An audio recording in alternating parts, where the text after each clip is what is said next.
Magyarországra 1742-ben jött Koch József nevű ősöm, aki hajóson élt 2 évet, majd a hajós melletti császártöltésre költözött, ott a község alapító 13 család egyike volt, Koch Józsefnek hívták, ő volt az első kereskedő a faluban, és azonnal szőlőtermesztésbe és borászatba is kezdett.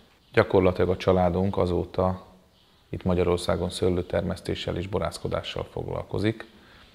Érdekes 213-as számon a 13. leszármazottja vagyok Koch Józsefnek.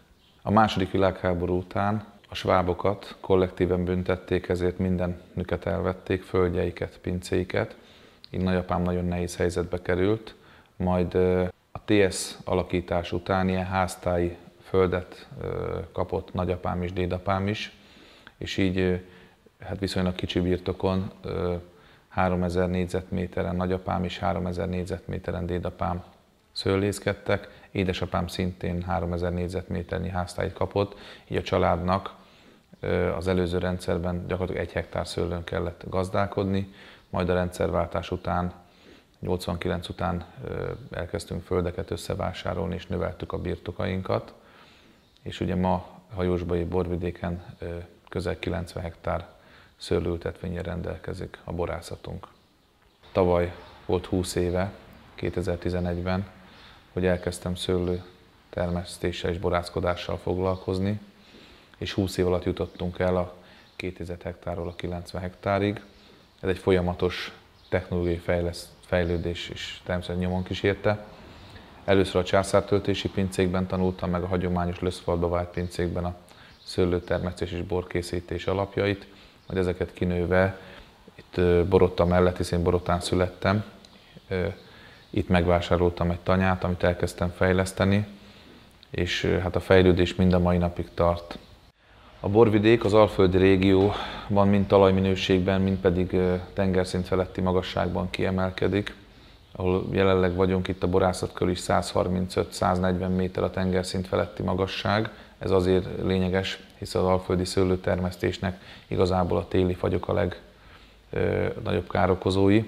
Ez minket talán kevésbé sújt, és kiváló löszös talajok vannak, keveredve például itt a borászat körül egy ilyen messzes csernózium talaj van, nagyon magas aranykoronával, úgynevezett bácskai földek, ahol kenyéradó gabonánkat, a búzát lehet termeszteni.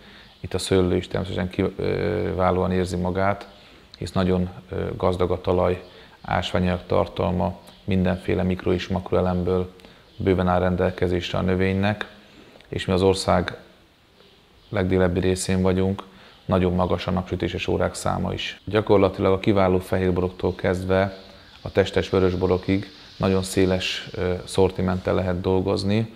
Óriási előnyünk az, amiről ritkán beszélnek, hogy sík a terület. Eznek ott van jelentőség a nyári záporok és rövid alatt lehullott nagy mennyiségű csapadék nem folyik el a területről, hanem felveszi a talaj, és így kiváló fehérborokat lehet készíteni. Ugye a rengeteg napfény miatt és a nagy meleg miatt pedig gyönyörű vörösborokat is tudunk készíteni.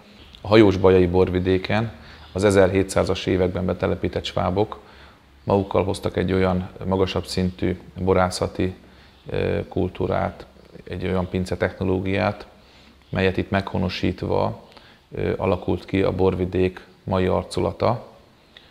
Olyan egyedülálló dolgok vannak itt, mint a hajósi pincefalu.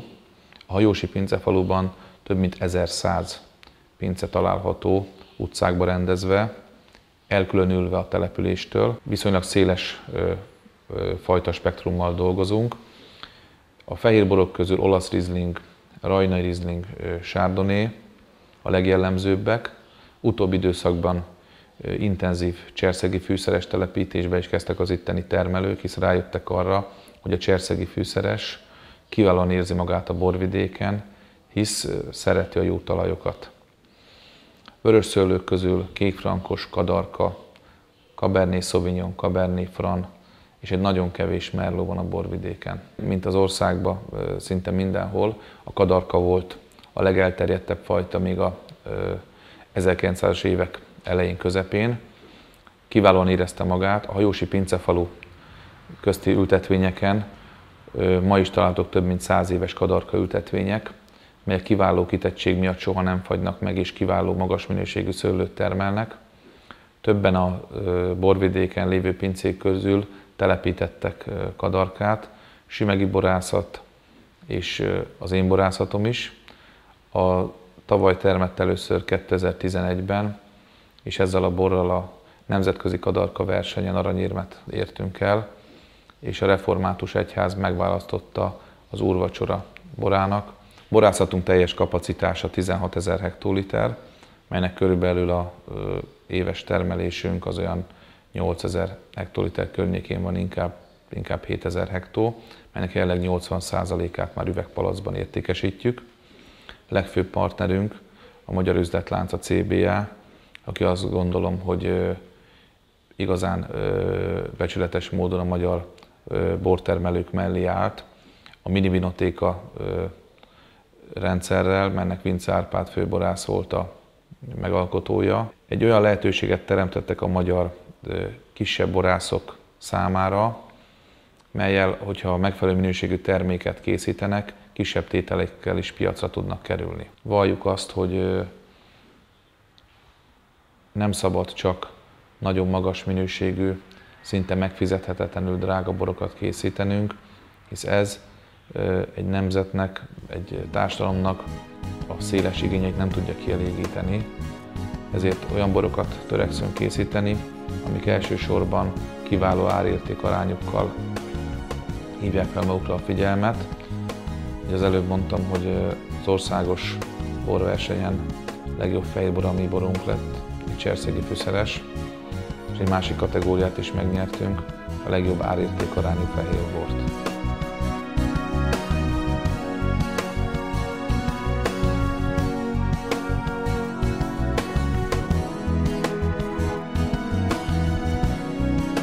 A borrégió az elmúlt évek során felzárkózott a hazai borturizmus kedvelt célpontjai közé, amihez hozzájárultak a szaporodó, színvonalas borászatok és persze a világon egyedülálló hajósi pincefalu.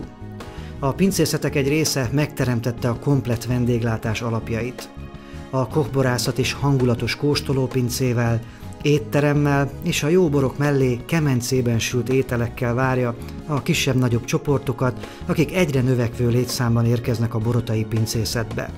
Indokoltnak tűnt tehát szálláshely építése is, ami 2012-re valósággá vált, hisz elkészült a 8 szobás, igen színvonalas panziójuk, melyek szobáit a borvidéken honos szőlőfajtákról nevezték el, és a színviláguk igazodik az adott szőlőfajta színéhez. Szintén ebben az ütemben készült el az autentikus bácskai lakóház, mellette a Kádár szakmát bemutató múzeum, valamint a kóstolótereket bővítő, 80 vendég befogadására alkalmas hantolt pince.